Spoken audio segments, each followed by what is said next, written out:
6:04, you want to call the meeting to order? Yeah, I guess so. Looks like we have a quorum. Steve, do you need a roll call for attendance? That'd be helpful, thank you. Right. Todd Zarnitz, Tanya March, Brooklyn Sherman, Barb Golston, Joselle Johnson, Rich Gronostaisky, Jeremy Sachs. Juliet Hyams, and online exclusively, we got Zoe Kelleher checking in and Steve Pinger. Do we have Noel? He is not here. so I want to ask, Krista? Not here.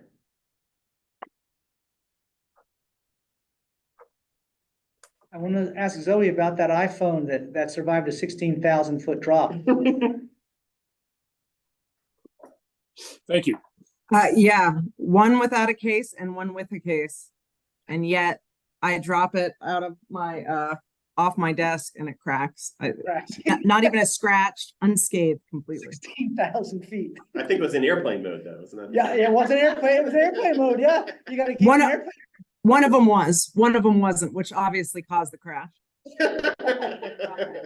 That's right, they should have been in airplane mode. All right. I guess, okay, so first up, I guess will be the meeting minutes. Does anybody have any questions or corrections for the minutes submitted? Chair moves to pass the minutes. so moved.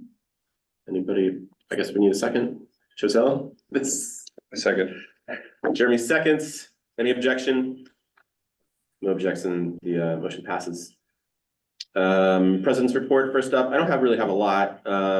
First up, the SAC suspension, no news there. We got an update from the SAC through an email like a week or two ago. I didn't find anything worth seeing in there. Steve, did you see anything in that email that's worth commenting on? No, there wasn't anything in it. They're not doing anything. Considering calling, well, we can discuss this after the meeting, but I think probably we need to add the people that are part of the SAC. I think we should have a meeting coming up in the next couple of weeks. And we might have to declare that it's going to be a public meeting and some other steps.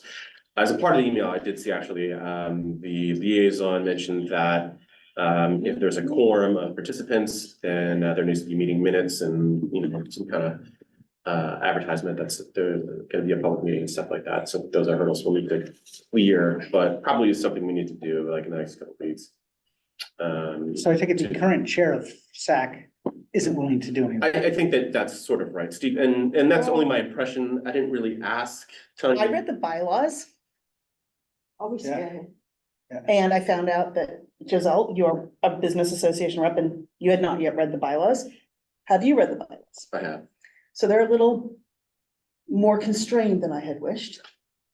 As far as things like talking to the media, you are not allowed to talk to the media. Well, those are the and new you don't bylaws. mean Those are the new bylaws. That's For not the new exactly bylaws.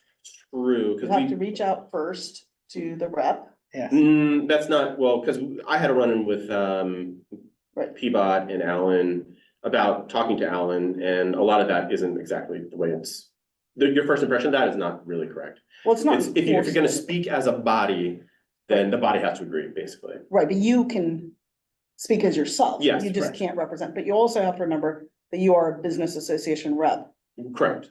So you have to maybe meet with your business association. You can always say, Too, right, like- well, this is just my opinion, but Exactly. Yeah. But no, but I just think sometimes people don't realize that you represent the business association, not the Northwest District Association, just by your very title at this organization. That's my only concern. Yeah, there's a couple As of us, one of the executives of the business association. right, yeah. We haven't heard from you. At meetings, right? So, And the other kind of weird thing about that is we were, when what's her name? Who's the girl that? Raylene? No, our rep, Jean. When it came up for her to do another round, our organization said, well, we need to confirm that. And apparently the bylaw said, actually, no, once you're a part of the organization, only PBOC can tell you that you can leave or you're not welcome back. So it's a little strange. That sounds. It odd sounds to like me, but it that's sounds okay. like an appointment, like how when I tried to be on Yeah. the Citizen Advisory Committee for Cooch Park, even though this body, so I could be that. The parks. The city has the power to decide who is probably the least or most controllable. Well, yeah, we did that with that trash thing, remember? Like we were supposed to appoint somebody to some, I don't know, some trash. Metro? Yeah, maybe, and if you didn't mouth the right words, they didn't want you on the committee, remember? That was wonderful. Yes. Yeah. I knew somebody would remember that, so. The bylaws are pretty bizarre, Mhm. for sure. But I think just as a matter of the SAC, we need to probably, the people that are on it need to get together at some point. So. Well, I know the Business Association thinks the meetings of the membership of the SAC sounds like a wise thing to be able to keep moving forward and to keep those friendships and that teamwork going. Okay. That's not saying any opinion about policy. That's just about, gosh, you don't want to lose the momentum of these volunteers. That's may sound very generic, but that was what we thought. So you're for waiting for PBOC to schedule meetings or No. for? No, we wanted to not lose the team spirit of So we your should be volunteers. getting together. That was not making a political statement of, except say, I know the bylaws say 12 meetings a year, doesn't really say when they have to be, they could be every 2 weeks, but in general, if they just go on hiatus, we're gonna lose, and there's a lot of institutional memory. And Well, you also guys there's, can meet without them. right, I mean, exactly, who cares what they right, say? but so that this need for that team to Yeah. keep meeting, to keep those social constructs is important. Yeah, okay. That Um, has, Jeremy, there was conversation a number of weeks ago about having a meeting last week, a SAC meeting, during what would have been the normally scheduled time. But it sounds like the co-chair or the chair, excuse me, didn't pursue that. So I'm not sure exactly what's going on, but Todd, could we go back to gallery views and get out of the screen share just while we're having this discussion? Yeah, sorry, Steve, I couldn't see what it was Oh, doing. thank you. Yeah. Richard made me do it. I couldn't tell what was I going can. on. My view was also a little. If you knew the wonky. number of people who said that. All right, so anything else on the SAC? I think everybody agrees that. I mean, can I've been out of the loop a Go little, ahead. I'm sorry, but so are we still kind of nowhere with them? And they're still just saying we can do whatever we want and particularly with your money? Basically, but they're saying they're gonna schedule a meeting in April, I think, and then they'll get things back on track at that point. That was sort of like. Clap your hands if you believe in Tink, is what I would say. Yeah. Okay. That's what, that last email. I'll print out that email and put it in the shared folder, in a couple minutes there, so everybody can take a look at that. And, we can circle back if need be. Slabtown Park update, Joe Zell went and testified at city council. Was it virtually or in person? I guess virtually. Virtually, there was no in person. It was very good. There was a positive comment at the end from Dan Ryan's people, I guess, or to himself. Dan Ryan said to meet with his people. I followed up with Dan Ryan's people via email. And they basically said because they're in the final stages of the negotiations, they couldn't talk to me. Which is what they've been saying for the past 10 years. That's right. I kind of was, and then it was holidays and the great Armageddon of the snow. So I thought I'd actually circle around and figure out what the status was, because I'd like to ask if they're considering parking there. Because I think they should have a stance on that, which is not in negotiation for the assumption of the parkland. So they can, what are your plans kind of comment. So I decided, but I thought with everything going on at the end of the beginning of the year, I'd let it fall and then come back. are you talking about Parker's vision for, I just want to be articulate for people who may not know, you're talking about the Having underground parking. Underground parking, because the bottom line, and I don't care if it's Parker or the or somebody else that does it, not concerned, but they're gonna have to remediate all the soil in the Slabtown Park and take it out.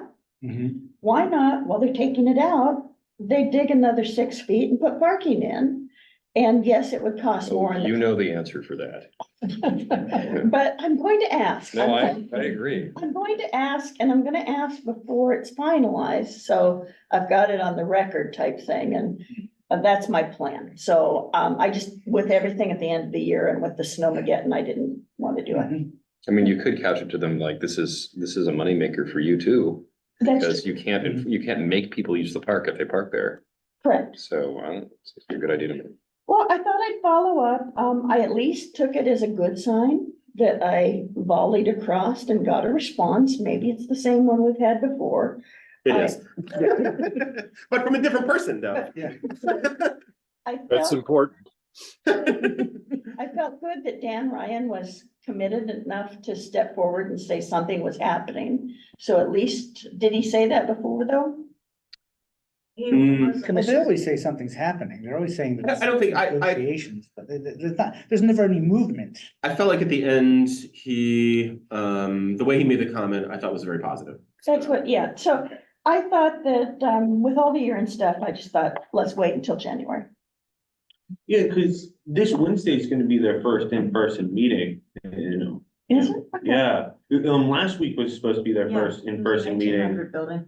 Yeah, but then this, you know, Snowmageddon. yeah. Okay. From my standpoint, January 3rd correspondence from Brett Horner. Happy New Year. We are working very closely with Guardian and hope to have good news to share later this month to jumpstart the park. So it's a slightly different version of this thing we've been getting for the last 2 years. Don't call us, we'll call you. Yeah. Good news is around the corner. Hot dog. So Hey, that's the, Todd, could I interrupt once again? Yeah. Any other guests that I missed? Could they introduce themselves quickly? I think you got everybody, maybe online. In the library room, are there No, you got guests? everybody. No, Are you there got guests at everybody. the library? So, We all introduced ourselves. yeah, Brooklyn and Norm are guests, All which we right. are pleased with, Right. but the rest of us are all members. And Yeah. Bob Weinstein. And Llewellyn is a guest. Great, thank you. On to the Northwest Library update. The library people came and presented an updated architectural plan to the planning committee. Was that last week? And 2 weeks ago. it was much, in my opinion, it was much better than the original plan we got. The first one was just ridiculous and it looked like they spent 5 minutes on it. This one, it looked like they had the heavy hitters cramming all holiday season to make it much better. I was thoroughly impressed with it to the point where I'm no longer that concerned about it. I think there's still people on the planning committee that have a vision for more improvements, which is fine, but I think it would look like a desperately bad situation that with that first version, and the new one is, I would say at least a good version. I don't know, I would maybe not go for great, but definitely good and a solid plan. Do you want to comment on that now or later in the meeting, or, you know, I'm sure you have some thoughts there. I would like them to keep going. Yes, it's moved in a much more better direction, but still there's movement to be made still, I think. there's movement to be made. Yes. And I put the presentation in the shared folder. Anybody wants to crawl in there and take a look, you can kind of see how much improved that is. I assume they'll be back at some point with the planning committee, and but it's going in a great direction, so I'm super happy with that. And I thought, you know, at that meeting, I really was super proud of this organization, the planning committee, and the NWDA as a whole. You know, if we weren't there to sort of catch this thing as it came out, then we could have been stuck with this like really bad piece of infrastructure, and that they took the time to actually listen to us and make significant improvements, I thought was terrific. So I thought it was outstanding. So I'll leave it there for now. Northwest, the report there is they're still moving towards absorbing lots of other neighborhoods as part of the new District 4 coalition. There was a meeting in early January. I was not in attendance of that. It was sort of like a mission statement meeting, I guess, and I was out of town. They're trying to figure out, the first meeting was sort of like, what services do we want to provide the neighborhoods? The second one was sort of like, what's our mission statement, I guess? And then I think I'm still very concerned about how the eventual board will look. It's a neighborhood coalition, and as it stands now, each neighborhood gets one seat on the board, which I'm fine with.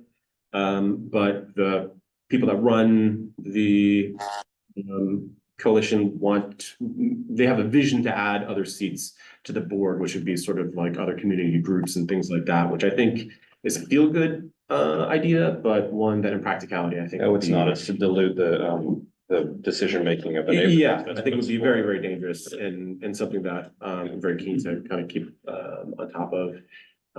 So that's sort of the update there.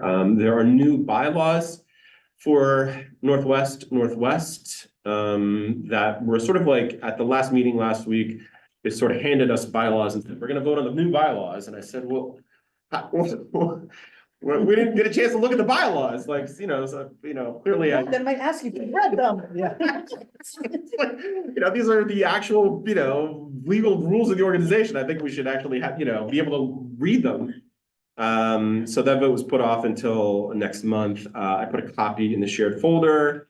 And if anybody would like to take a look, that would be appreciated. There isn't really too much in there that I can detect that there's an issue with, but you can take a look and see what happens there. They will need to write new bylaws for the new District 4 neighborhood association, which might be coming as soon as a couple months from now. So this is, kind of a weird thing where they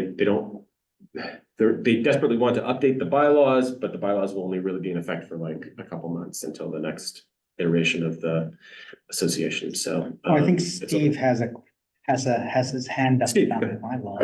I do. It was my understanding that the RFP for these district offices would be coming out in January. And I don't know if it has or not. I've been interested in, from a distance, looking at Neighbors West, Northwest, kind of assuming that they're going to be the new district office, which I'm not sure is quite right. But I think probably what they're doing is, helping their case. But I can also see some, completely outside party, or several of them, coming in and responding to the RFP, and who knows how the decision actually gets made. But I'm just wondering if in the NWNW meetings, is there any discussion of, what their probabilities are of actually becoming the funded office?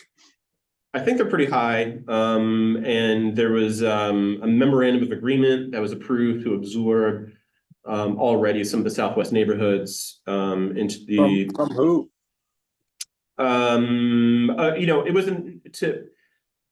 It was from NWNW to look at the possibility of absorbing other neighborhoods into a future coalition, basically. Yeah. Okay. So nothing. It was sort of like an engagement ring, I guess, is what I called it, to these Southwest neighborhoods to try to get them on the same page that this is where we should all go. As far as the RFP goes, the Civic Life seems to be backing off that idea. I think that NWNW would be happy if there wasn't like an RFP, I guess, and they just were handed the responsibilities. So that's sort of where it is now.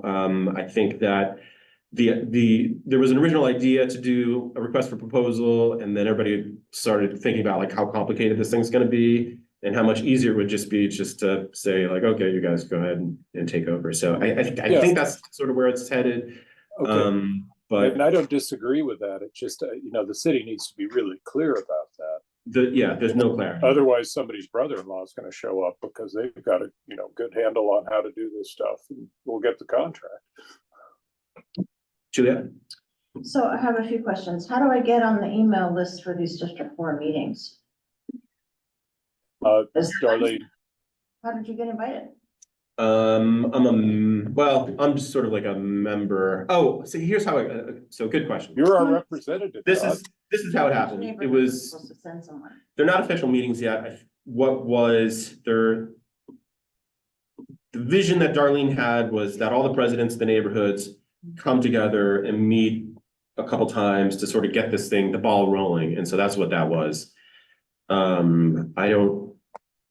I'm sure these meetings are open to the public, but I guess maybe there wasn't like a everybody come join kind of thing. They are, but they're not on, the next one isn't on the calendar. So anyway, Yeah, I don't know if there's one scheduled, but I would just like to know. okay, yeah, I can let you know. I So sent you the agenda for the last one, Juliet. You sent it to me? I just did. Oh, just now. Okay. Yes. And the last one, meaning December or January? January 4th. Oh, crap. Okay. So there was a survey that was part of that. Did you see the survey? It was linked to their calendar. For the first meeting, Yeah. yeah. So that was just to inform a possible RFP response, or what was that information for?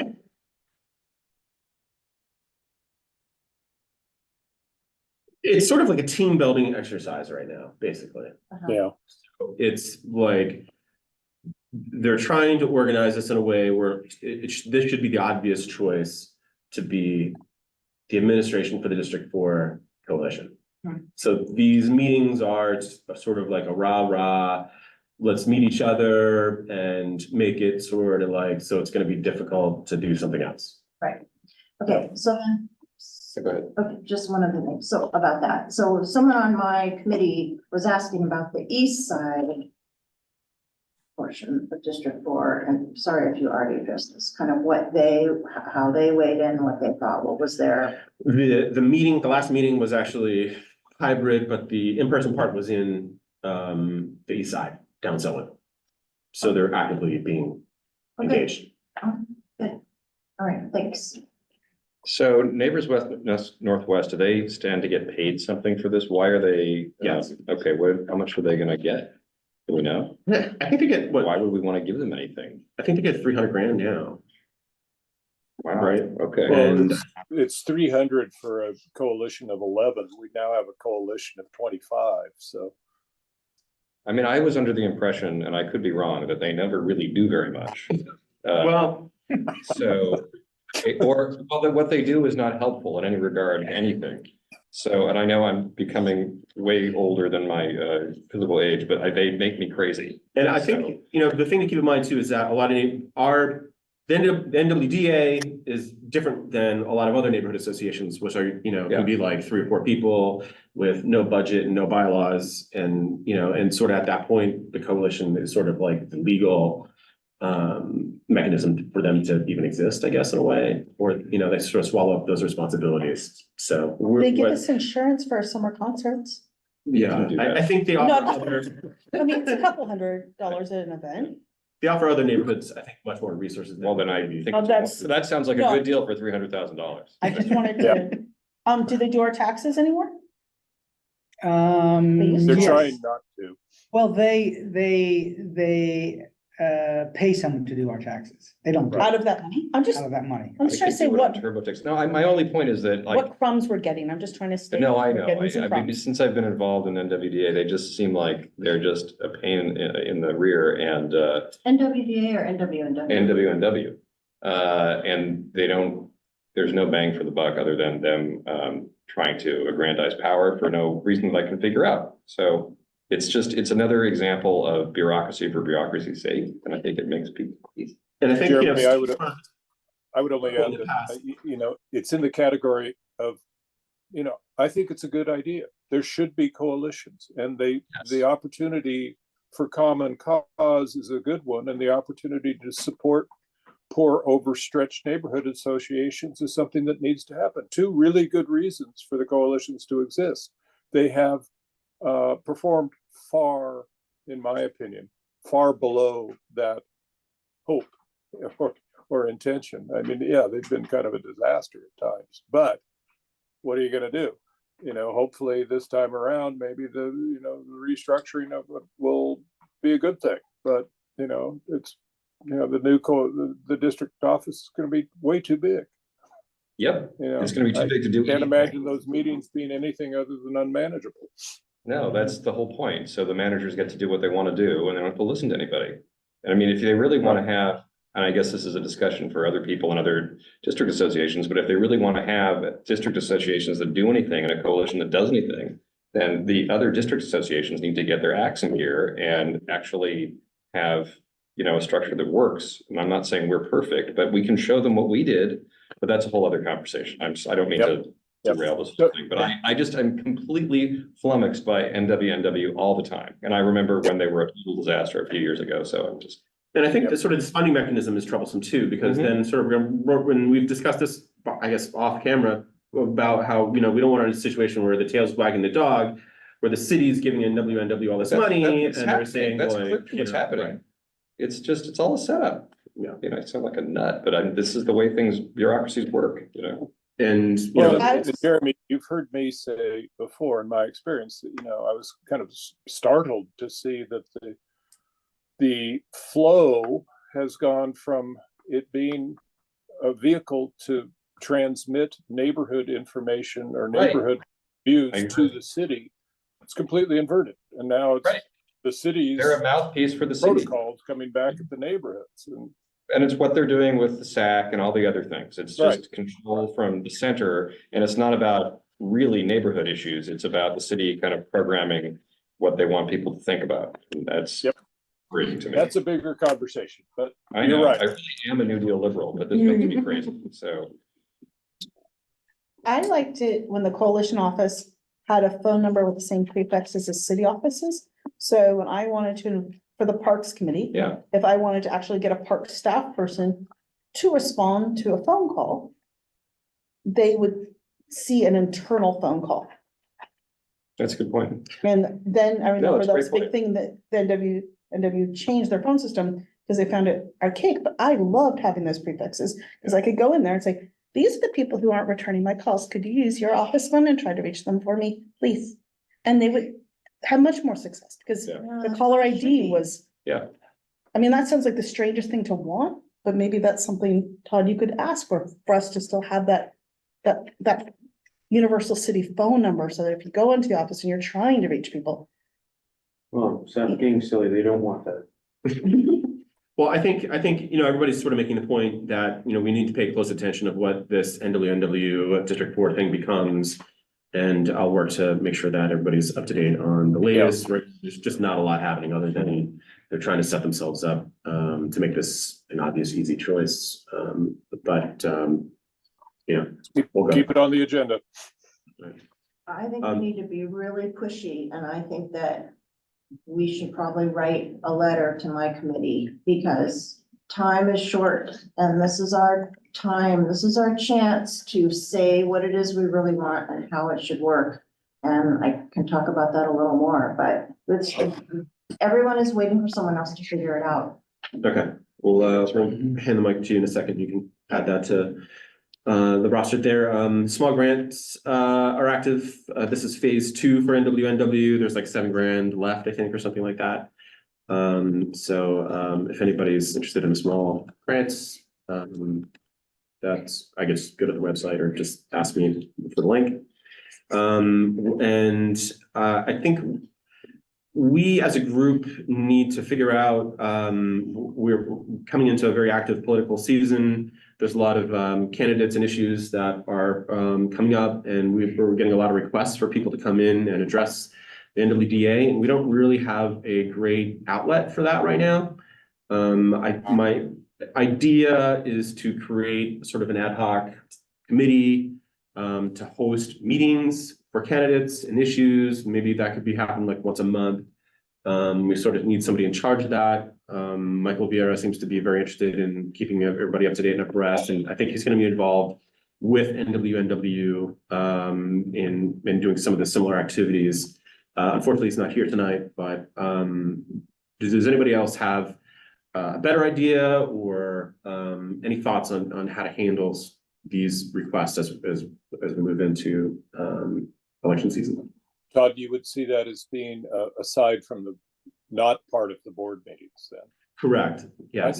I think What about doing a time after the board meeting of giving them a platform of everybody getting 5 minutes or something? Because I feel like we are being heavily pursued, and we should welcome being heavily pursued. Yeah.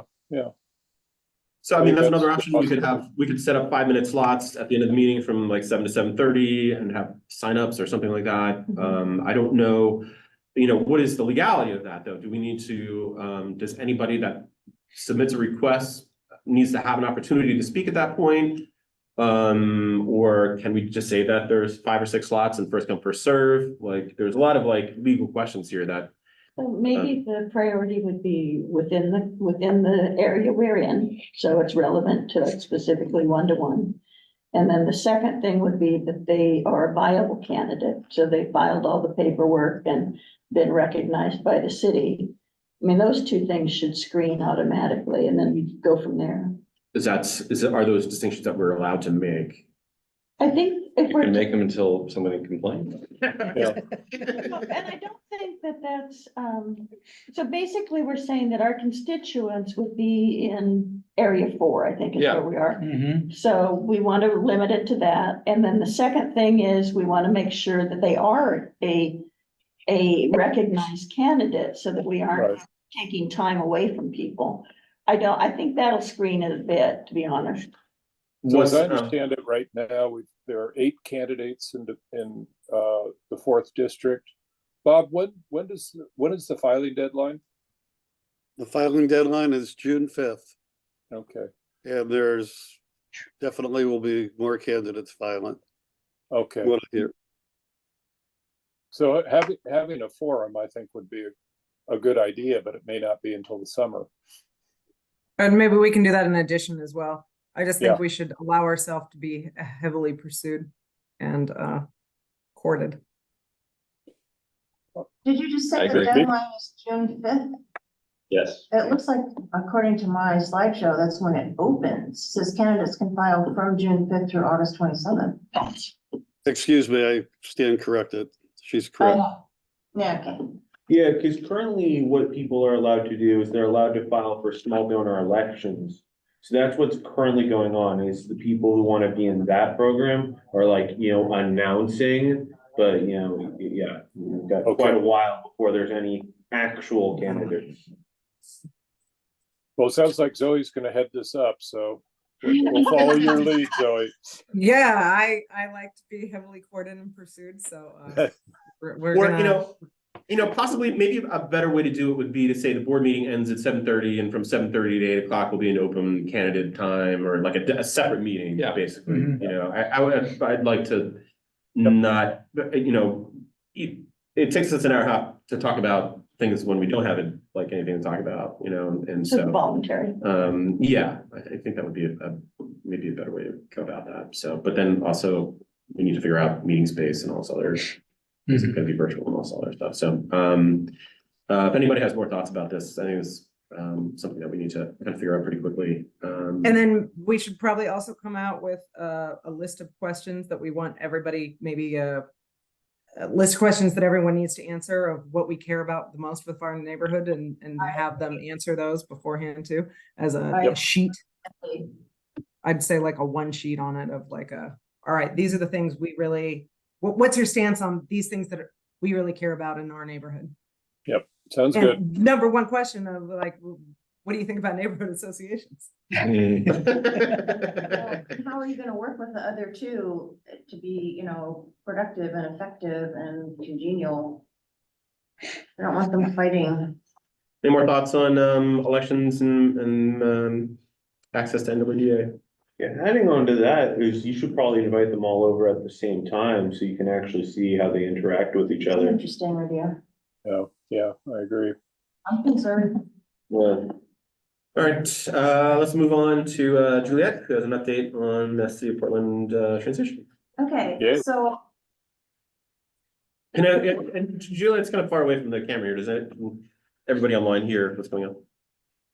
they seem to have heard me so far. Can you hear me, everybody? Yep. Okay, so I'm going to depart from my slideshow partly because I'm well into my time, but we started talking about really what I want to talk about. But first I need to tell you that here we are, we're finally meeting in person, and this has been made possible thanks to a grant from the City of Portland Office of Community and Civic Life. I'm gonna orange your heart. Did we have to pay for this room? Not this room, no. We got the grant for that. Oh. So that we could have hybrid Wonderful. meetings. Okay. Yes. Took me like 6 months to make this happen. So just to cut to the chase, I'm on the Government Transition Advisory Committee. I got on there because I was worried about this new charter, and I continue to be worried about it. I feel better about some parts of it. But I read Ellen's editorial and agreed with most of it. I don't think what he said, something about waiting for the city's approval. I just feel like everybody's waiting for someone else to figure out how this is gonna work. So we formed 3 subcommittees, and one of them is called Districts and Council Operations. And we're doing research into a lot of other cities, and part of it is about district offices. And that's because during the charter reform outreach, there was a lot of interest in having offices in the district, which, you know, on its surface makes sense. Surprise, surprise, in our research, we found that most cities aren't doing that. Most cities have pop-up events, or they use virtual digital communications, newsletters and stuff like that. But there are some that do. San Antonio, Denver, had a long talk with Denver the other day. The thing is that I think, if you look at the org chart for the city is proposing right now, it's really low on staff, and especially as compared to other cities, it's very low. So I don't know how we would have district offices without more staff. And there will probably be a letter coming from one of our subcommittees, the GTAC, to the city council saying you need more staff for such a big council. The size of council is another matter, but there's nothing we can do about that right now. So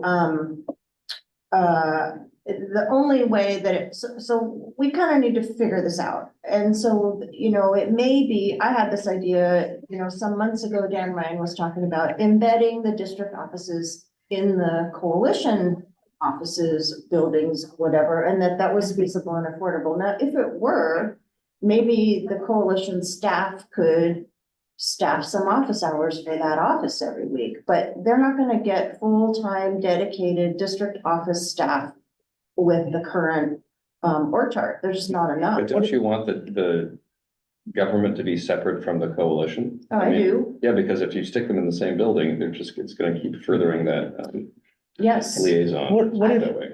What if the council members meet in their city hall offices on Monday, Wednesday, and Friday, and meet in their district offices on Tuesdays and Thursdays, and their staff goes with them? That's You kind of split what the they staff. do in Denver. That's kind of Yeah, what they do that's in what you do. Denver. They have Yeah. council Monday, Mhm. they have committee meetings Tuesday, and then actually Thursday, Fridays, they're in district. Yeah. But the thing is, then where do you put them? So there's this idea of hoteling, and they're talking about doing that at our city hall, but it doesn't work very well. People don't want to be hobos with their offices.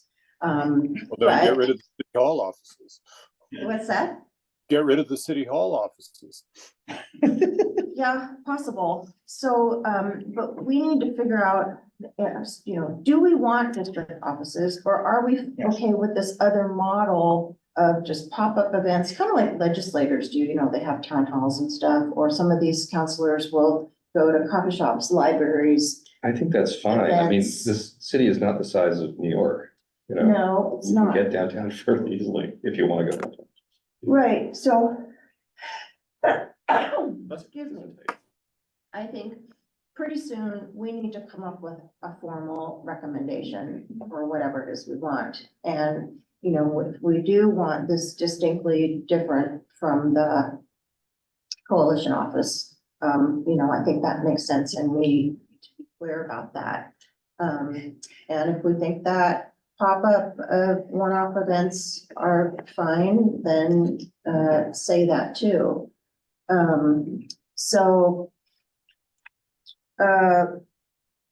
Then I just want to say something about equity. This, you know, a lot of what's supposed to come out of this is equity, but other towns, San Francisco, Seattle, New York, have gender equity and gender justice policies. So I've been trying to get that to happen at the city, like not happening.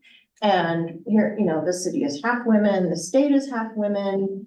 And I just feel like we're really behind in that regard. And there was a perfect example in Willamette Week last week about the difference between the male owner of the North Warehouse event space versus the female, and they just treated her completely different. And that stuff goes on all the time, and it's so aggravating. So I just, and the other thing about it is, even if you achieve racial equity, if you don't have gender equity, the women of color are still left behind. So I'm just making that point because. What is this idea about putting people in the neighborhood supposed to do about that? Nothing, Oh, okay. nothing. I'm just talking about charter reform in general. Just kind of, these are just kind of my comments that, you know, some of the things I think should happen, and I've seen in other cities that are not gonna happen, not this time around, anyway. I just want the city to work.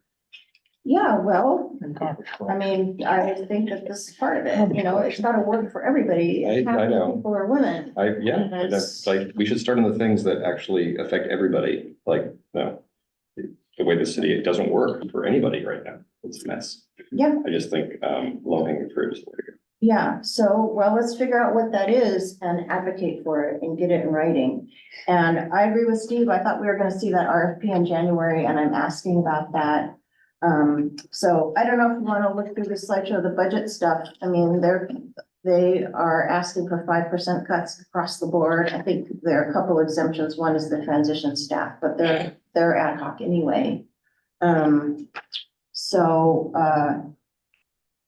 Let's see if there's anything in here. And I mean, I wasn't gonna talk about ranked choice voting. I mean, who feels like they know a lot about this already? Because I'm surprised at how many people I ask, have you heard about charter reform? And they don't know what I'm talking about. So I don't wanna breeze over it, but I think that this group, is pretty aware. I got a question around the city manager, like general thoughts Okay, around the city manager, like how do you think that's gonna be effective or ineffective? I think it's gonna be a really hard job the first couple of years, but I think it's a good idea. I'm okay with that part of it. There's no like concern that like this might be a way for like Zenith to buy, you know, the head honcho real in one foul swoop? It's a good question, you know, I don't know what the recruitment process is gonna be like. You know, they are working with some HR agency who came and talked to us, but I didn't ask them any questions like that. It's still kind of forthcoming. I don't know. There seems like there ought to be something in place that would prevent that from happening. I mean, how do you see that happening, Brooklyn? Just like, you know, just like it's someone they hire and then gets taken on a couple lunches with some people in positions of power at Zenith or other companies. And very quickly, we have a situation where, okay, there's the city manager, they're practically here for eternity. And now they're friends with the big business and they don't really care about us. Of course, they have to sign a statement of economic interest every year, Mhm. but, you know, whether they stick to it or not, this is another matter. I think they probably will, but. I'm a That's little the least confused about like concern. how that will be enforced. Yeah, I have a thought. So when we were doing, especially anything on government contracts, there was a limit to how much dollar amount you could do for food, how much dollar you could do for travel. Right. That may be a way to highlight if they are being wined and dined, you have to report that. And if it's above amount, you start seeing trends. It's $50 from any one source in a year, so they. Yeah. I would understand when our youth are watching what's happening with the Supreme Court right now, the lack of trust in these bodies and why that question would come up. Mhm. I mean, I wouldn't be so concerned about that part, but I think you bring up a good point. And I don't know how they avoid that in other big cities, you know, in small towns where I've worked, the city manager is so suspect all the time that you would never dare I didn't even let anybody buy me a cup of coffee. Yeah. But I think that's generally true in Portland, certainly of people who work at the port and all these other places who have the same issues. I mean, I really do think that's the least of our worries. I think the Yeah, biggest worry yeah. is council's going to be a disaster and it's going to be full of a bunch of crazy people. that's my concern, and that they won't get along within the districts. Yeah. And they will make the perfect the enemy of the good, and they will keep taxing everybody and not spending money. Mhm. Is there anything that, the So NWDA? there's no one left to tax. Right, well, that's gonna happen. What was that, what did you say, Steve? He said until there's no one left to tax. Oh, right, I know. Is there anything that we can be doing in, as part of, you know, what's left to do as far as the transition goes? Is there anything, is our input needed for anything? Is there anything that, you know, our organization can do to impact what the future is going to be? You know, what are like maybe two or three biggest things we could be doing right now, if anything? Yeah, I think that we need a policy, we need a position of how we think this should work. Do we want offices in the district? Do we think that their staffing model is adequate for us?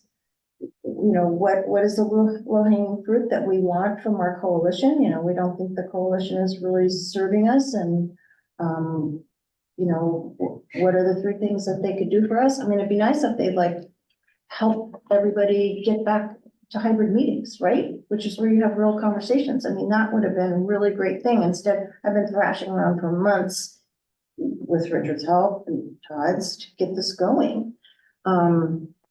So no, I think we need to give as crisp a definition to them of how we think this should work as possible. And So the question on the table is how this staffing issue should work for the counselors. Is that what it is in the districts, or what are we really addressing? I'm saying that the question that I've been looking at mostly is, do we want district offices, or do we want the other model? And you were saying pretty much you thought the other model. I don't think there's was anything. adequate. I think the model's fine. No, there's It's just not. me, so. There's not. I mean, you know, I'll offer a counterpoint where I like the idea of like local, you know, if there's like a mini city hall on the west side where we can go to try to get some things done, then, you know, and then also have downtown to go to. I think that's almost like a better thing. And then, you know, selfishly, if we had like an office in the neighborhood here that we could use, you know, in the evening to meet with, you know, facilities that were sort of adequate, then, you know, that would be nice. And if they're gonna spend money in the neighborhood too, that would benefit us as In that well. new library, Todd. Yeah, the beautiful new library. Bob? Yeah, can I jump in here for a second? I'm Bob Weinstein. I'm a candidate, and I'll maybe at the end of the meeting say a couple things. But on this point, it's very important to know what the transition team, not the committee, is doing. They are adding millions of dollars to stuff City Hall with a host of exorbitantly paid bureaucrats that were not called for or contemplated by the Charter Commission or told to the public. At the same time, they originally recommended 2 staffers per council member. They claim that they reviewed both on the administrative side and the council side what occurred in other communities. I looked at the communities that they looked at. The council members from San Diego, Sacramento, Seattle, and one other community have 4 to 9 staffers. I'm not saying that's what this council should have, but 2 is not adequate. 2 is not adequate for 2 offices. I've been told by somebody involved with the transition committee that the transition team has now recommended one staffer. So it's gone from bad to worse. I was a US Senate staffer in Alaska for 6 years. I did a lot of constituent work. I know what it takes to be constituent facing. The current plan is going to kneecap the new council, whoever is elected. They will not be able to do the constituent facing work that was promised by the Charter Commission as a result of the changes in the charter. You can't have one staffer answer the phone, answer emails that constituents write, stand in for the council member if the council member has a meeting somewhere else or is not available. It can't happen. And you certainly can't staff 2 offices with one staffer. So I would be, and I am, it's one of the reasons I'm running.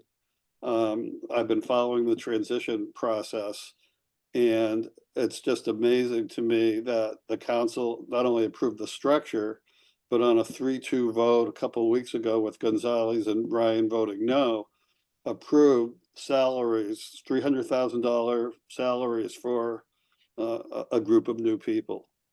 Anyway, I'm really concerned about that issue, as you might be able to tell. I think there Thank you, will be Bob. an outcry. Well, but nobody knows this is happening. That's the problem. I know. You know, I mean, you've got the committee kind of, or the transition committee running amok. Nobody knows. There was no Oregonian anymore. Nothing gets covered anymore. You know, you get happy talk at NPR. It's very frustrating. Yeah, it is. I mean, we're trying to get the word out. We have leaned on the city too about the lack of PR too. Well, So, they were really good about PR when they wanted you to vote for their charter reform. no, I didn't. No, I didn't either. A few of us didn't. I know. Anything else? Bob, can I ask a question? How, and I should know this, but how many staffers do the council members have now per person? It's more than There 2. was something published today. Let me see if I can find it very quickly, because there was an article in Willamette Week that the city is still failing to get people to come back to work. There's new Oh, no, it's a excuses. disaster now. Yeah. So there's a list, and I think I can find it very quickly. Let me just see what I got here. I might have closed it. Well, anyway, my recollection is there's 4 to 6. They're even proposing, and I don't know if this is current, the mayor is supposed to be the CEO who runs the city with the assistance of a professional administrator. The mayor is supposed to do a budget.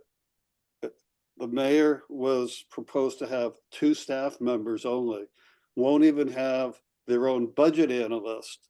And there's nothing more important from my perspective than a budget. They're going to have to rely on somebody else's staff to do the budget that they're recommending. So, I mean, there's a whole host of problems. What should the NWDA be doing at the moment? I guess I this is a think question. get the Well, facts. well, Oh, were you asking me? Sorry. I'm asking Juliet, I guess. Okay, sorry. I think just what I said before, I think that there needs to be a position from this board and a recommendation of how this should work, and sooner the better. Do you want to draft some recommendations for us to consider, and then we can take a vote next month? I mean, so far, it sounds like the variables are more staff, not district offices, but some kind of brick and mortar resources like an office space, for, more resources. Interface with the community. Yeah, and there is, a lot of talk about better definition of community outreach. And it seemed like there was one more point. So yeah, I can draft something. I think, what I pushed at a couple of meetings that I went to for the transition committee is that if there are gonna be 3 representatives for each district, that you take each district and split it up into thirds and make each representative absolutely in charge of a third of a district. So that if you have a pothole on your street, you know the person to go to because they're your district representative. They're the person that you can go to for anything that you need. If you need garbage collection, if you need any, right now, there's nothing, there's no representation by any of the district members. There's nothing that there's no accountability for them for things that are actually going on in the district. And if you actually split the district and say, okay, you're gonna be 3 members, we're gonna split the district into thirds, equal population. Each one of you is gonna be absolutely responsible for what goes on in that sub-district. And I think that is really the only way you're gonna get real representation. The way you're gonna have somebody to go to and say, we need this pothole fixed. We need the street light repaired. We need trash picked up here. And right now, there's nowhere to go really for that in the city. And Richard, are you saying that the council members are elected as is contemplated, but then they are aligned to specific sub-districts within the districts? Yeah. Yes. Okay. Yeah, sub-districts.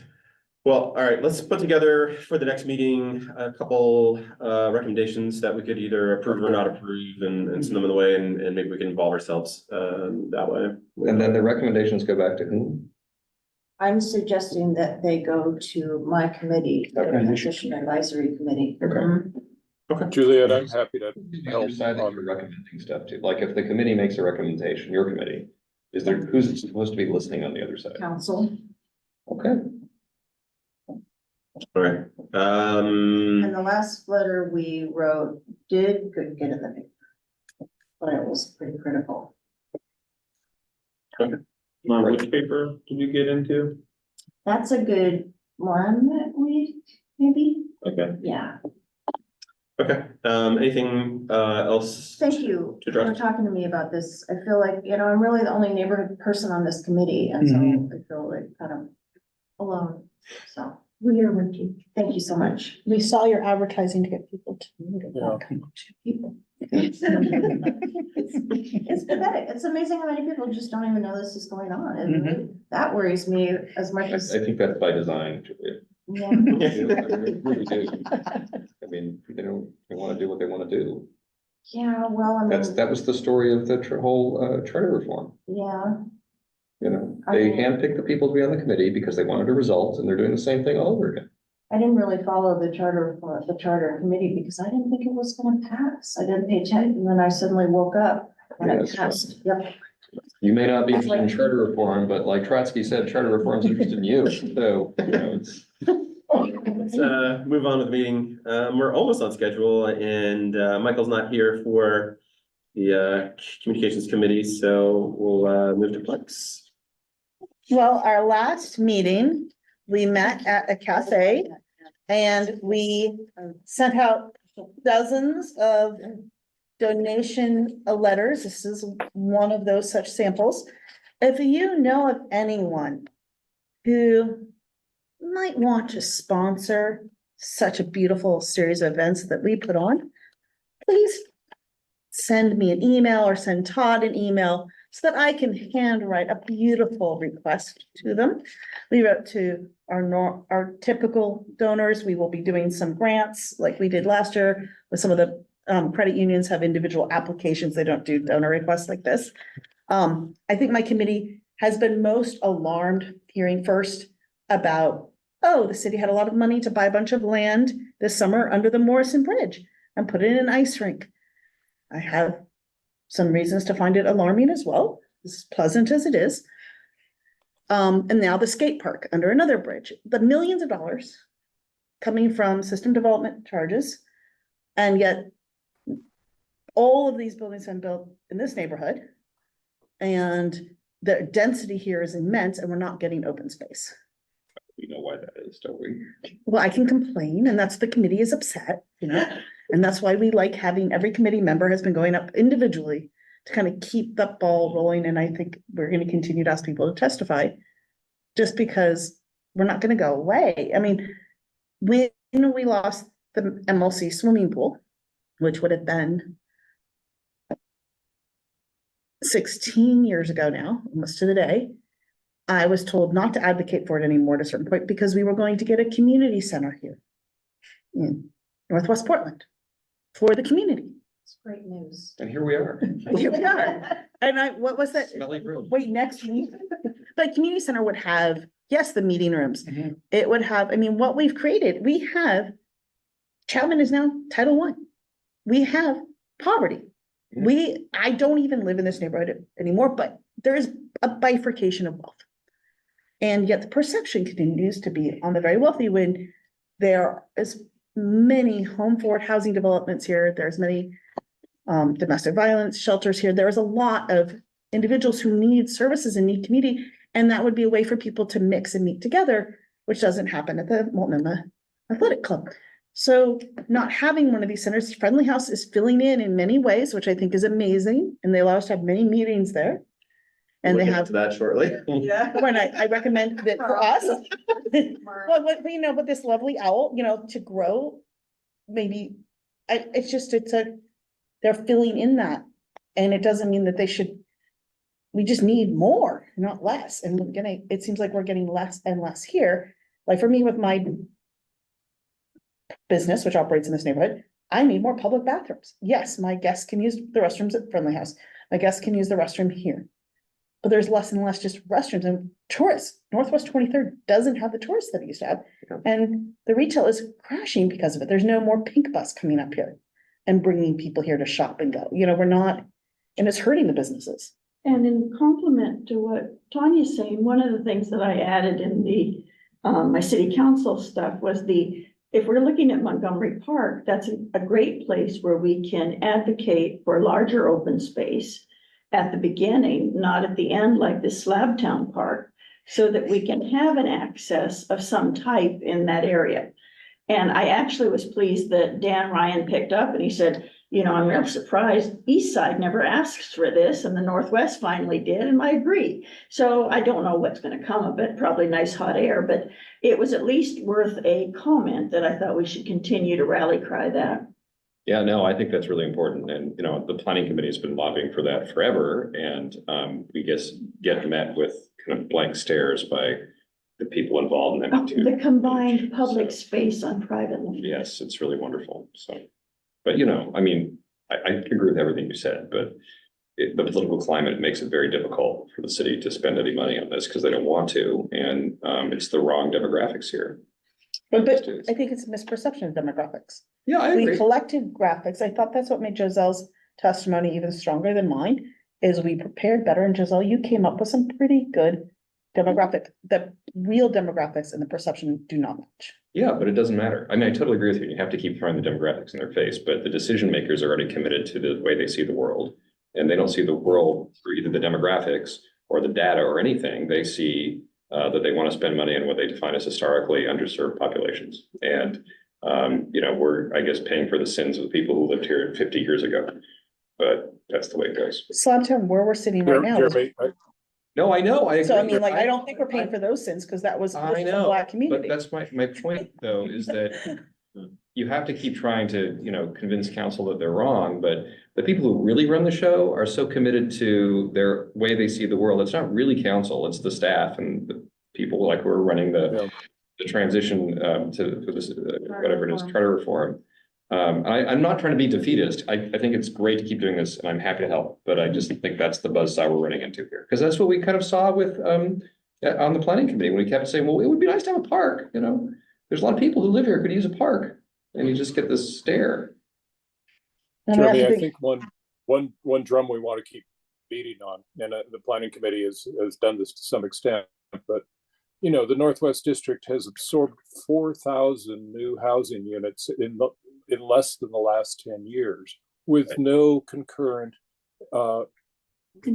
creation of the appropriate infrastructure, certainly recreational, but also more broadly institutional infrastructure to go along with that. That is being underserved.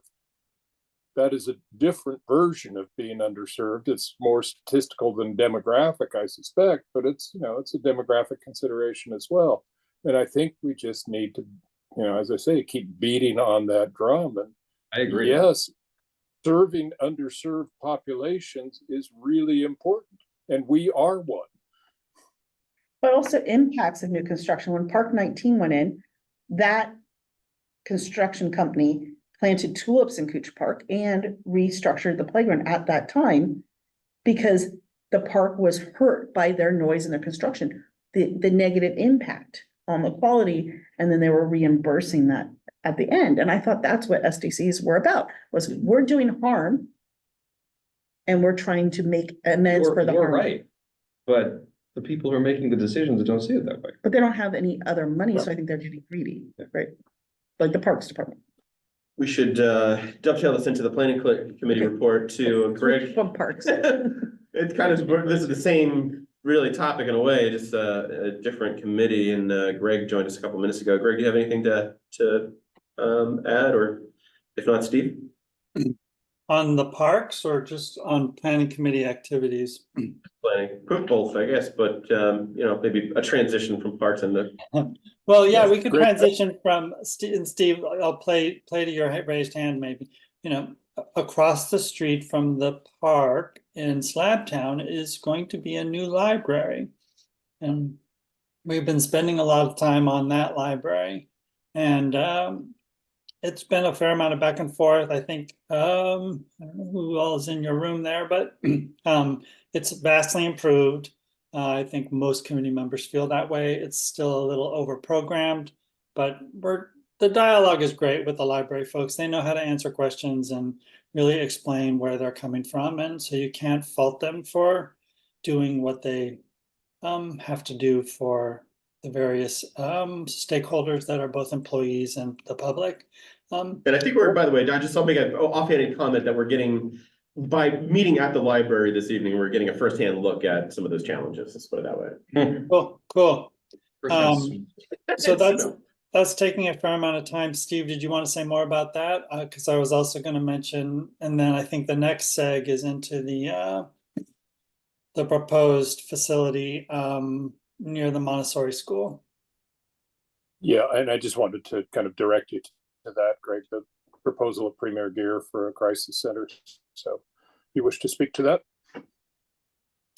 Yeah, let's see, is there anything, but before we go there, is there anything else planning committee? We've continued to dialogue. Last week we had transportation in to talk about the streetcar. It is still proceeding, even though we've heard rumors of its demise. I don't think we're still not quite getting the data that we want to see, but there's some data out there that we haven't seen that I think we're going to get. I can't remember quite what it was that all of a sudden Sean was saying, oh yeah, we have that. And we were like, well, how do we see it? There's a couple new reports that we reviewed with staff. Staff was really accommodating. He's a good staff person, I think. And there were some challenging questions thrown his way, and I think he handled them well and tried to answer the best he could, which isn't so important to you all. But what strikes anybody who was in that meeting about streetcar? Jeremy. Oh, I wasn't in the meeting this week because I was underwater at work. I apologize.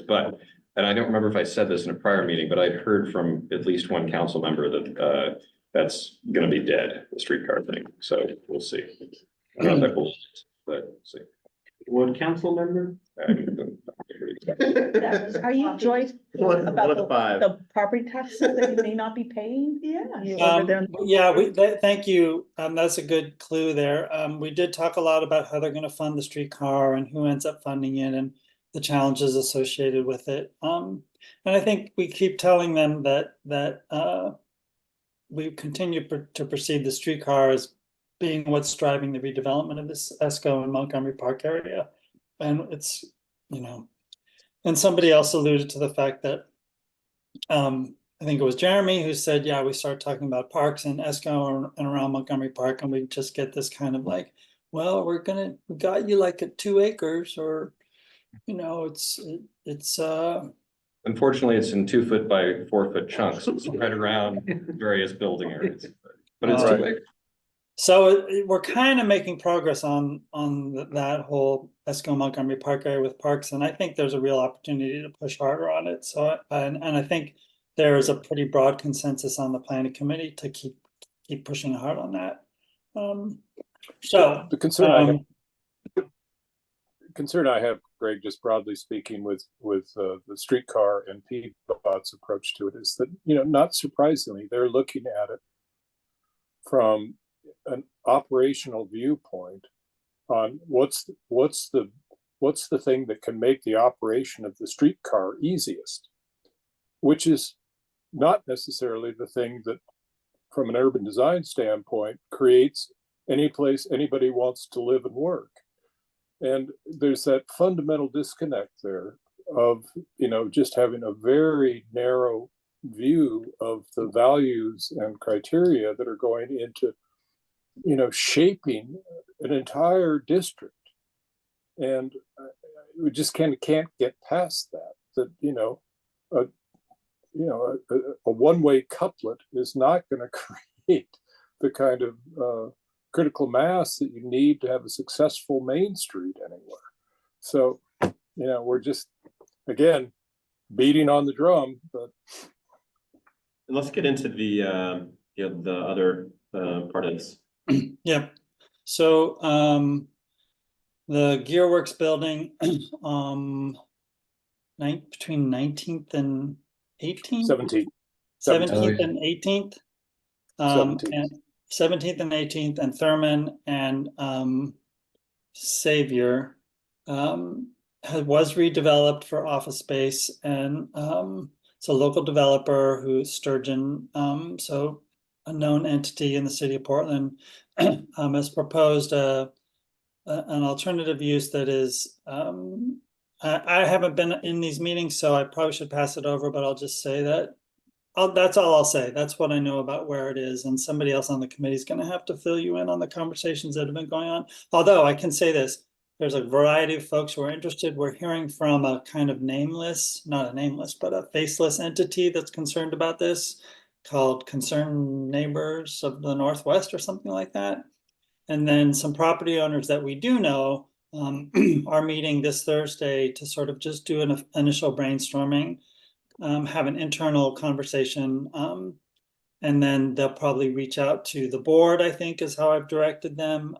This is an issue that's bigger than just the planning committee, so we want, I think, a broad audience around it. So now somebody can go into the details. And I'm going to eat, so I'm going to go off camera. I can fill in a little bit. Basically the proposal for this center got into the Willamette Week early in the going, and earlier than the development team, kind of would have preferred. But I followed up with Vanessa Sturgeon and had a conversation with her about what was going on there. And, the proposal is basically, they've got, I believe, 30,000 square feet in the facility. It's never been occupied after it was redeveloped. They're proposing to have, a crisis center and housing. And they're proposing to work with an organization out of San Diego, Jackson House, which has a very specific approach to providing those sorts of facilities, which I would characterize as being somewhat more no nonsense than some of the agencies that have been doing so in Portland heretofore. Again, there's lots of details that need to be worked out, but she did come and meet with our group, with the planning committee, a week before last. I think she's definitely, they're trying to do it right. They see it as a critical need for the city, and are trying to find ways of being able to provide that need without it going sideways, as it seems to have done in a couple of the instances of others trying to meet that need. I think at the same time, nobody wants this facility next door. And I think she was surprised to hear the NWDA go, well, how can we help? How can we, get further along on this and see if this is something we can get to work? Tad Well, Savinar, let me just push back on that real quick, because the NWDA has not taken a position on this structure. There might be members No. of the organization that want to help, make this help make this be the best that it can be. But I think we need to be careful about, that to know that we don't really have a position on this, and it's still early in the game. We don't know what this is going to look like. I think, my personal concern is that anywhere they've tried anything like this in the city, it's become a complete chaos and disaster area, and the city hasn't really proven itself capable of, maintaining space around facilities like these. And this is a very unique space with a huge viaduct that has an active chaotic problem right now, along with some train tracks. And it's just a very dicey, weird, place to begin with. And when, where these facilities have been in other parts of the city, it's been very, very chaotic. So I'm personally very concerned. And I think we probably need a discussion, a more broad discussion, I guess, at some point of what our exact feelings are about this. And right. And Todd, yes, I mean, I would, the characterization of how can we help was simply the tone in the room when she met with the planning committee. I think the problems are obvious. The problems are obvious in the other facilities. The problems are obvious on the ground around this proposed facility. But I think, the planning committee was interested in not simply going, Jesus, here's all the stuff that can go wrong and is going wrong, but how can we possibly get to a place where we could do it right? Yeah, how can we help? And has anything but a formal position from this organization. So let me just be very clear about that. But I think it's in our interest, and I think it's in the city's interest, and I think it's in the society's interest to really take a long, hard look at what does it take to try to crack this nut, to solve this problem. And here's the opportunity to do so. And we may not get there. Tad Savinar, whose family has owned property in the area for generations, and other business owners in that area north of the viaduct, none of them want it. Tad, was really clear. I don't want this thing next to my property, but but how do we get past just taking that position? How do we really engage, the providers, the agencies, and the city in really trying to do a worthy sorting out of the puzzle? How can you solve the problem? Yeah, as someone who's living next to new low-income housing, the increase in the fentanyl rate, the increase in the disturbances, which I can document, I worry if I were a school. So I'm worried about the Montessori. Yeah, I'm worried about the Montessori school with somebody picking up a needle and having it be fentanyl. It's not a good situation. It's sad that it's not in my neighborhood, but I don't want others to be hurt either. Anybody else? By the way, everybody can get free the stuff to respond to fentanyl overdose if you go to the pharmacy. My sense of this is that everybody wants to be helpful and be part of the solution. And everybody's sensitive that people need help, and this, new organization or whatever you want to call it could possibly offer that help. But also this is our neighborhood. And if, the city has proven itself incapable of being able to successfully have something like this in an area of the city anywhere, then why would we be supportive of it here? I think, from my view, if any industry decided they want to build a factory in our neighborhood, they'd have to do an environmental impact statement. How is this going to negatively affect the neighborhood? And it would have to be studied and dealt with. But the medical industry doesn't have to do that at all. They can just put something wherever they want to put it, within a couple loose boundaries. And, we've seen these facilities have horrendous impacts on various parts of our city. And I think we need to be you know, this is an issue that needs to be delicately handled, but also I don't think we should be cowed into making sure that everybody knows what we're getting ourselves into here possibly. I would agree. I mean, I think this is, you know, the intent here tonight was simply to make everyone aware of this proposal. It's in a very early stage right now. And absolutely, the biggest question mark is the city, without a doubt. And their ability to provide the kind of conditions that are necessary for a facility like this, regardless of who the operator is, to have a chance. I think we're going full circle back into, you know, what is the city gonna become? And Safety cushion there with school that close. Yesterday I volunteer at Thurman Davis every other week. And people are shot on the street and killed sometimes 2-3 times a week. And deaths from the fentanyl happening in huge numbers. And having it that close to a school is my concern. It has to be somewhere, but not within thousands of feet of a school. I mean, the whole neighborhood around that Thurman Davis where I am all the time, which is next door to a methadone clinic. And Sisters of the Road is opening up again across the street. It's a really dangerous place.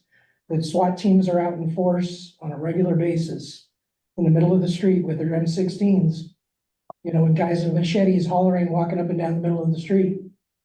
This is very frequent. I mean, it's daily. That's why I don't want to go to our coalition office. And you can't even get in there without a cell phone. Let's just talk about equity to our coalition office. If you do not have a cell phone, you cannot get beyond the barrier to even ring the doorbell. I'm not saying that you should have the ability to access the coalition office without having the privilege of having a phone. let's take this back to the planning committee here and do we want to wrap it up with any last comments about this proposed facility or any other planning committee comments? Is there any other topics left to cover, by the way, Greg or Steve? I think that's enough of our business, and I think, I mean, we've been a point of contact for this project so far, but I kind of want to get either some guidance from the board or hand it over to the board. Because it's a complex issue that's involves livability and safety, and education and open space parks. There is open space under the freeway that's, yeah, so it's a pretty complex situation. So the admins for that Child's Peace Montessori school came to our roller skating event. They were really enjoyed it and they invited their entire school. So I see in the chat here, someone's asking if we have, I haven't heard from them, but we do have a relationship with them with our events committee. We can Ask them. and they've talked to us before with the tent count and some other issues with the jug handle. So Yeah, should we I think reach out? this is one of, Should we invite them possibly, I think we need to, at some point? it's still kind of a little bit early, I guess, but we need to think about how we can have a positive impact here somehow. How about we just ask, is there room on our board? Do we have spaces? Should we have? Are you asking to get their opinion or do you want them on the board? I don't understand. Well, no, but I think, wouldn't it be nice if we had a school member we used to have? We used to have, but then our kids grew up. Yeah. Even me and Tavo, but. I think, we have a couple major issues, and this is gonna, this is a new one and it's gonna stay one for a while. So let's just keep on top of it. And if something comes up where we can take an active role in shepherding this to be a good situation rather than possibly a negative one, then let's do that. And everybody keep their eyes and ears open and we'll kind of try to figure out how to best make this a But possible. we will keep this on the agenda for next month as well, because I think we'll have a lot more information by then. Juliet? I put in the chat that my committee takes testimony at the beginning of every meeting at 6 p.m. Jeremy, the next one is February 6th. And so testify and that is all transmitted to us in the community outreach report. And there's also a link that I put in the chat where you can submit comments, and that all goes to the committee too. So thank you. Let's move to public comment. Giselle? Well, I have a wrap up. I really like the owl, but I have a few things to bring up. So Sure. I want the rest, I don't know if you want me to do Go that ahead. now or later. Yep. It's great. So I think bottom message is it's wonderful to have. But a couple things, I thought it was great access for both remote and in-person attendees, and it felt like we had a stronger connection. I think there's a simple action that we need to do that I myself didn't catch. We need to bring our PCs if we're attending in person. Because I find the chats, again, as a nice backup for things that are secondary items that may not require the full meeting attention, but it's good to have the discussions. And then how we manage the conversations, in-room questions versus remote. We just need practice, but I think that's good. And I think how to manage the interface communication was just something that is a key learning we need to do. But overall, it's great. I don't want to, these are just ideas. And I think the key thing was remind the people to bring their devices, because I never thought about bringing my device, so that was shame on me. No, I should have thought of it too. I've been in enough of these meetings, so. Thanks, Giselle. I think that's really. And this turned out a lot better. Like, I didn't know what to expect, and I think this turned out actually a lot better than I. Yeah, no, I think it was great. I just was trying to take notes as I noticed it. Yeah. That we should just make sure we have as best known methods. If our committee wanted to use this, how is it for a committee to use? I'm just asking. We have to figure out the logistics of this thing. Right now, Yes. Rich is sort of like the. I don't want to take it home. I want someone else to take it. That's because you have no home. I can take it, if need be. But I think we need some sort of like storage locker in the neighborhood, or some sort of situation where anybody can kind of go in and grab it as need be and then put it If back. only we had a community center. Right. Maybe is there like a locker situation of a friendly house that we could, or, I know the Pearl District has like a storage room with a lock. We could leave it at the library front desk. I wouldn't trust anything here, to be honest. Yeah. Well, there is their back office area. It's limited, that's more secure. If you take it home and don't mind us contacting you, and if it is appropriate that you can allow us to use it, that'd be great. If it's not, we can carry on as we have. My intention was for it to be used, for all of our meetings Yes. as much as people want. We should figure out, if anybody has any ideas basically in this space, then please reach out but yeah, we need to figure out how to best have community property, I guess. Still couldn't do a closet right there. Did it come to a concert for people? Do we to still have sit- that locker full of pitchforks? What's that? Torches and pitchforks. Yeah. And then, as a backstop, we can always use the NWNW office if anybody wants to go down to 6 and Gleason. That's too That's, close to Thurman, David. Well, and that's where. that is a possibility. And that's where we too, can get the 10x10 tent Yeah. and the so. tables. But they have and- limited hours and it's difficult to get in there and there's a whole other host of problems too. So, let's keep thinking about how best to handle this kind of new situation here. Public comment. Bob, go ahead. Yeah, if I could just make a few comments. My name's Bob Weinstein. I'm a candidate for City Council in District 4, and I'm running because I think Portland needs a course correction. I'm not going to spend a lot of time on this, but I think there's general agreement that the city has failed to address in a successful way pressing issues that affect our quality of life, and that includes public safety, homelessness, transportation, and so on. 2024 is a crossroads for Portland. Why is it a crossroads? Every seat is up.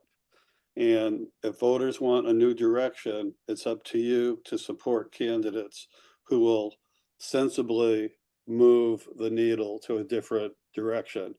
I would appreciate it if you'd look at my website, bobforportland.com. It has my position on issues. I think you'll be pleased with my position on neighborhood associations, as well as a host of other issues, including getting our spending and tax policies in line so we can afford to address the major problems facing the community.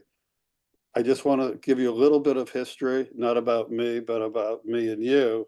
I probably wouldn't be talking to you tonight if it wasn't for the NWDA. I live on Raleigh Street across from 23rd, and the planning committee used to meet at Coho Theater, just, block away, half a block away.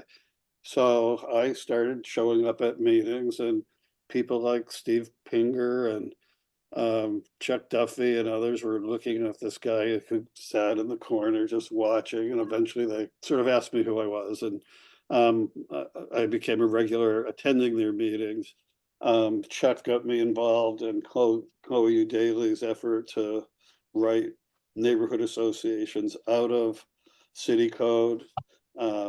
And he also got me involved in the whole charter issue. I was part of the group that, while we supported changing the charter, we did not support the version that passed the voters. So again, look at bobforportland.com. You can contact me if you have any questions. And thank you. Thank you, Bob. Greg? Thank you. Hey, on a similar note, Bob, you reminded me. So my next door neighbor, Maxine Dexter, is running for Earl Blumenauer's seat. And she gave me a call. She asked if she could talk to the board sometime. So who could I put her in contact with? You, Todd? Yeah, that's fine. Earlier in the meeting, we discussed about different ways of trying to figure out how to grant political candidate access to the NWDA. So yeah, just forward that to me and we'll work on it. Okay, I'll do that. Thank you. Anybody else in the room or online? All right, chair moves to adjourn. Is there a second? Can I say something? Go. I think it's great having meetings in person, so I'm glad we did this. Yeah. Thank you all for coming and being the laboratory rats. Second on adjournment, Second. Joselle, objections? We're adjourned. Thanks, everybody. Thanks, Todd. That was really helpful conversation for me.